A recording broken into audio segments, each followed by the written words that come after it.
Hello, guys. Welcome back to another episode of Ask Cap, where I make real estate easier. Today, I want to talk about why don't some houses sell. According to me, there's four reasons why don't some houses sell. The first is price.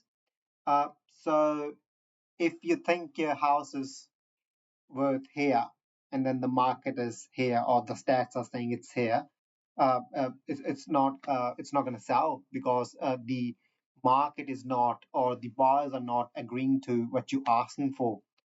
As I always say to all my vendors, there's a rule. Uh, People or buyers start logically and they finish emotionally. So if you don't connect with the buyers logically, let's say you don't give them that statistical price range, because I think there's a sweet spot.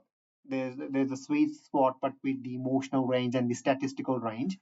So once you hit that sweet spot, there's always multiple buyers who's gonna put offers or put bid on a house they won't. So you gotta have to click that statistical or that logical part, because as I always say, the buyer come in a house and they're like, yep, I like the house. And then they go to the agent and they ask, what is the vendor expecting for? And if you don't give that statistical range, they're not going to click statistically or logically with the property, and they're not going to go to all that emotional process. But yeah, once you give that logical reasoning to the buyer, that statistical number, which is the sweet spot number I'm talking about, then the second process starts with it's the emotional part where the kids are coming to the one bedroom. They're like, oh, my bed's gonna be there, and the parents are like, oh yeah, we're gonna put the kitchen there, or we might renovate this and stuff, which is what we want. So it's really important that you quote the price right in the first 4 to 6 weeks, or of course all the time. So set up the price right in the starting, so the whole process go really well. So price is one thing, according to me, that a house doesn't sell. The second thing, which is a really important thing, is presentation. uh, Presentation is really crucial. As I say to all my vendors this as well all the time, I want the buyer to resonate with the property when they come in. So if you got your stuff in it, it's not a problem. But it's still your space. So if a buyer comes in, they might like your floor plan and everything, but they're not going to resonate with the property as they should. And that's not going to help us to build that emotional process. So I always recommend to all my vendors as well to hire a stylist or stage the property if you can. A lot of people don't do it because it costs them what, $500 to $1,500 or $2,000, depends on how big is the property. But just because of saving that $2,000 or $3,000, you're losing $10,000 to $20,000 on the other side. So it's really important to present the property right, because there's the first impression is the last impression. We always say that. It's true. When the buyer comes in, I want him to resonate with the property so much that so that he wants the property, because uh, once the buyer clicks logically with the property, they end up paying 5 to 20% more if they go to that emotional part. So presentation just helps us to build that emotion within a buyer, because now it's not about the money. They want the house. They want the house so much. They want to be in it. This is what presentation for us. And a great example, I would say, is show homes. If you once a builder build a new house, there's a couple of a lot of them actually building parklands. Builder show homes. Once the buyer goes in the property, they're like, because they want the house so much. They want the house so much, they're ready to pay 5 to 20% more according to site for it. So that's why presentation is really important. If you've got nice stuff to yourself, maybe hire a stylist who can use that same furniture that you got to present it so well in a property, that it looks really good, and that doesn't cost you much. So that's another hybrid thing you can do, I would say. So presentation is really important, and yeah, it just gives you much more on the other end if you are ready to spend that $500 to $3,000, whatever that comes to. uh, the other thing I would say is location. Really important. uh, yeah, if you are on a busy road where there's heaps of noise, it's just hard. Wait a minute, my uh, charging of my laptop goes really, really low, so let me put that in. Uh,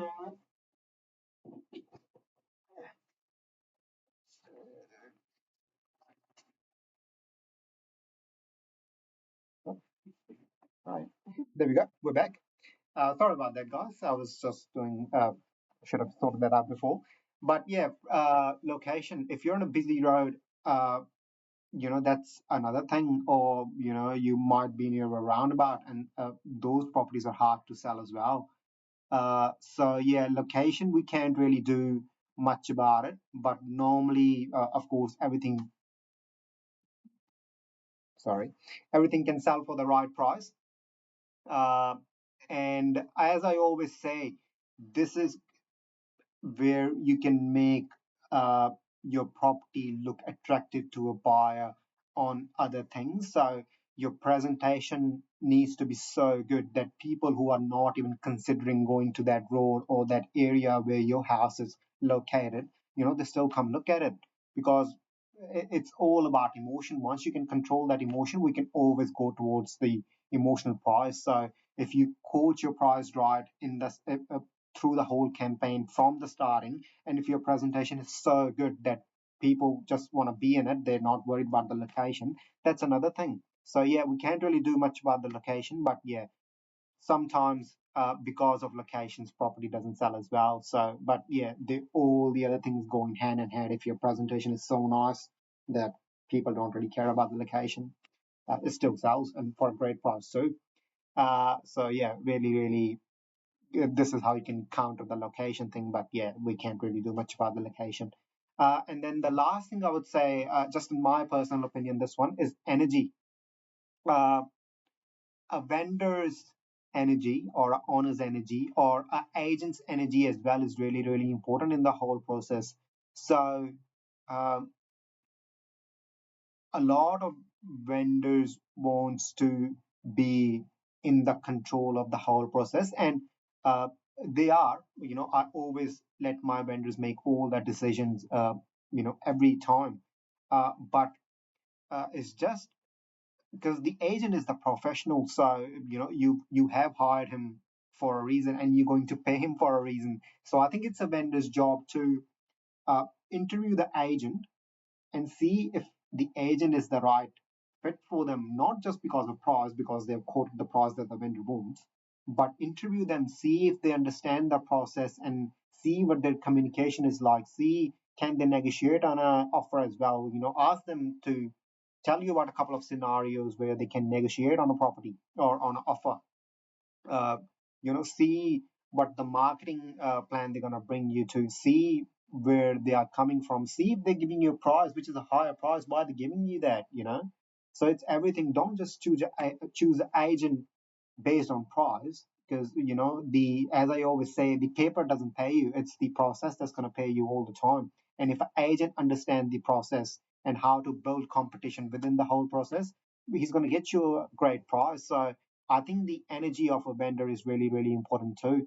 So you want to interview an agent and you want to trust him so much and you want to listen to him that you give him the whole process, like, hey, I trust you, let's get this done for and then you just don't want to put that agent on the back foot all the time. You just want to choose an agent who you think is the right fit for you, who you think does understand the process, who you know is going to get you a great price, and then you just trust him. You hand him the whole process.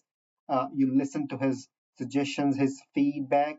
You work with him, and once the energy of the agent and the vendor aligns and you go through the process really, really smoothly, uh, I think, in my personal opinion, you just attract the right people and the right buyers towards the property because, yeah, all the buyers can feel when an agent is not happy about the property or when it's not getting sold, and and all that stress between the process kind of get transfers to the buyer, and the buyer doesn't want to buy the property after that. So energy is really, really important. So yeah, these are the four things that I can talk about that that's why the houses doesn't sell. So price, presentation, location, and then the energy.